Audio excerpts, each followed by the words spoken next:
Muy buenos días. Estamos a jueves 2 de noviembre y espero que estas imágenes tan hermosas de algunos lugares de Tenerife inspiren nuestros corazones para alabar al Señor y lo preparen también para recibir la bendición de su palabra en esta mañana. Hay algunos textos que quiero compartir con vosotros antes de entrar a la lectura de lo asombroso del libro de Job, que es el libro escrito por mi padre y que estamos comentando en estos devocionales. La primera de ellas está en Génesis, capítulo 15, donde dice, verso 1, después de estas cosas, vino palabra del Señor a Abraham en visión. No temas, Abraham, yo soy tu escudo y tu recompensa será muy grande. Respondió Abraham, Señor, ¿por qué me darás? ¿Qué me darás si no me has dado hijos? Y el mayordomo de mi casa es Eliezer el Damaseno. Dijo también Abraham, como no me has dado prole, mi heredero será un esclavo nacido en mi casa. Luego vino a él palabra del Señor, no te heredará sino que un hijo tuyo será el que te herede. Lo llevó fuera y le dijo, mira ahora los cielos y cuenta las estrellas si es que las puedes contar. Y añadió, así será tu descendencia. Abraham creyó al Señor y le fue contado por justicia. Vamos ahora al libro de Job, capítulo 25, versículo 4. ¿Cómo pues se justificará el ser humano delante de Dios? ¿Cómo será puro el que nace de mujer?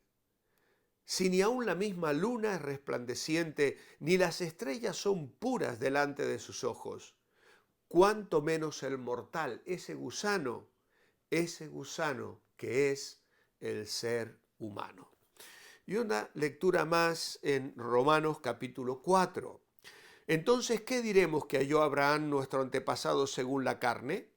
Porque si Abraham hubiera sido justificado por las obras, tendría de qué jactarse, pero no ante Dios, porque, ¿qué dice la Escritura? Que Abraham creyó en Dios y le fue tenido en cuenta como justicia. Ahora bien, el que trabaja no se le cuenta el salario como un regalo, sino como deuda. En cambio, al que no se basa en sus obras, sino cree en aquel que justifica al impío, su fe le es tenido en cuenta como justicia. En la página 47 encontramos el capítulo 2, un hombre justificado por Dios. Y comienza con el texto final del día anterior, Romanos 8:33. ¿Quién acusará a los escogidos de Dios? Dios es el que justifica. Esta declaración resume toda la doctrina de la justificación por el Espíritu Santo a través del apóstol Pablo. Él la desarrolló en Romanos 3:19 al capítulo 5, versículo 11. Esta doctrina es conocida por estar en la dispensación de la gracia, pero no pudo ser plenamente comprendida por los patriarcas ni los héroes de la fe del Antiguo Testamento. Incluso Job mismo se preguntó en el capítulo 9:2, ¿cómo se justificará el hombre ante Dios? Esta misma pregunta la plantea Bildad en el capítulo 25, donde se compara a los hombres con gusanos y señala que ni la luna ni las estrellas son limpias ante la mirada examinadora de Dios. Para demostrar que la justificación es por gracia y no por méritos humanos, el apóstol Pablo utiliza el ejemplo de Abraham en Génesis 15:6, donde se dice, Abraham creyó a Jehová y le fue contado por justicia. Abraham fue considerado justo delante de Dios debido a su fe, y lo hemos leído también en Romanos capítulo 4, versículos 1 al 5. Esto demuestra que los seres humanos carnalmente confiados en sus méritos o que tienen un elevado concepto de sí mismos no tienen lugar para gloriarse en la presencia del Señor. Las estrellas del cielo y las arenas del mar que el Señor le muestra a Abraham en Génesis 15 se hallan como expresiones favoritas del Antiguo Testamento para representar grandes cantidades. Por ejemplo, en Génesis 41, 49, vamos a leerlo, dice allí: recogió José trigo como si fuera arena del mar, tanto que no se podía contar, porque era incalculable. Luego, en 1 Samuel 13, 5, también se vuelve a utilizar esta misma expresión para representar grandes cantidades. El narrador señala en Génesis que Abraham creyó al Señor y el Señor lo reconoció a él como justo. Y estas palabras cobraron gran importancia en la teología bíblica, tal como lo muestra la teología del apóstol Pablo, cuando se refiere a la aplicación de los beneficios para los que creen, los cuales Cristo logró en la cruz del Calvario. El creyente recibe la justicia de Cristo por su fe en Él. Romanos capítulo 4, versículos 23 al 24. En este caso, el verbo traducido como creer es amán, de donde viene la palabra amén, y significa confiar, creer que así es, tal como me lo han dicho. El segundo término importante es reconocer. En hebreo es hashab, y apunta al trato que se le da a alguien de acuerdo a cómo se le valora. En nuestro texto, Dios trató a Abraham como justo, es decir, le acreditó justicia. El tercer término, justicia, es un término hebreo que tiene un uso bastante singular y técnico en toda la Biblia, y esta es la primera vez que aparece en el canon bíblico. El campo semántico de esta palabra sedaká es amplio y no se limita a lo teórico, tiene mucho que ver con la práctica de la justicia. Este es un texto y un argumento de suma importancia en el Nuevo Testamento, en especial porque se relaciona con un episodio que precede a la ley de Moisés. Es decir, la justificación por la fe va primero y sobre esa base se da la ley. La fe de Abraham y la del pueblo de Dios es una respuesta a la manifestación de la gracia de Dios. En otras palabras, en el Antiguo Testamento no existe nada que avale la justificación por la ley.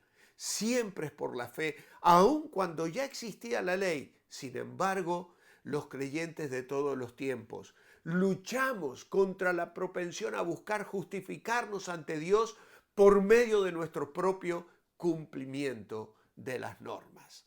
Esa es nuestra tendencia. Queremos guardar reglas, queremos cumplir mandamientos y queremos presentarnos delante de Dios y decirnos: Señor, justifícame por estas obras. Pero eso no sirve absolutamente de nada. Abraham fue justificado por la fe. Continuamos con la lectura en la página 47.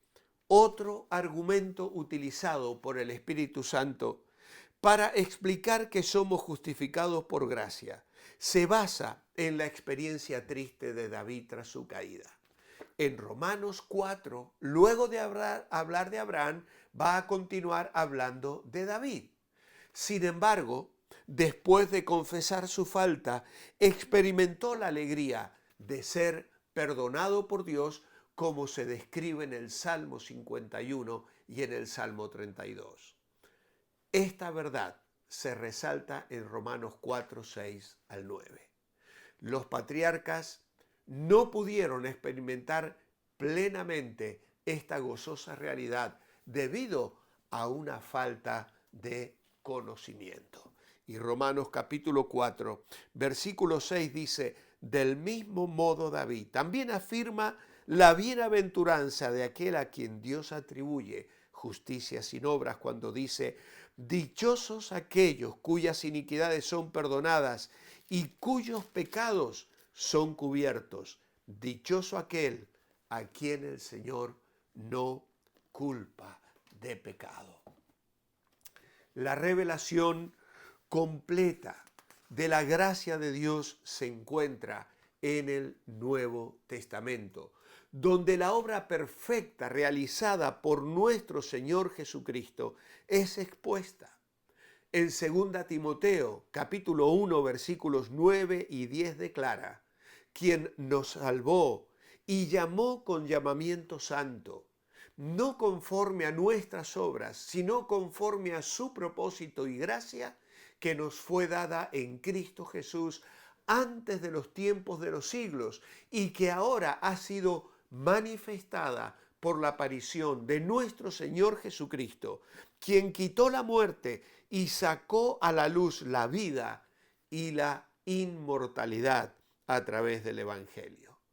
En el Nuevo Testamento, la gracia de Dios se revela en toda su magnitud, dejando de lado los méritos humanos, como explica el apóstol Pablo en Filipenses 3, 4 al 10. Ser hallado en Él, en Cristo, no teniendo mi propia justicia que viene de la ley, sino la que es por la fe en Cristo. Es importante resaltar cómo la gracia de Dios es el fundamento de nuestra justificación y no podemos depender de nuestros propios méritos para alcanzarla. Solo mediante la fe en Jesucristo y su obra redentora podemos ser justificados o considerados justos delante de Dios.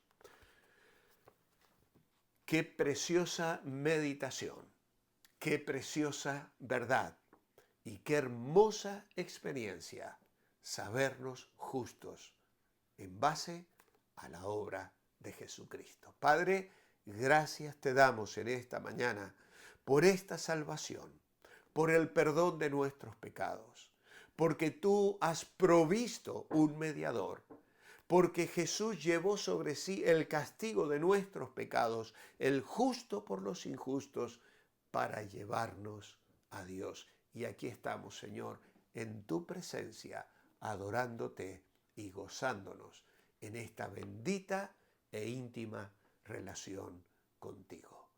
Te amamos, Señor, y te bendecimos hoy. En tu nombre, amén. Os espero mañana viernes para cerrar esta semana. Mientras tanto, manteneos bendecibles.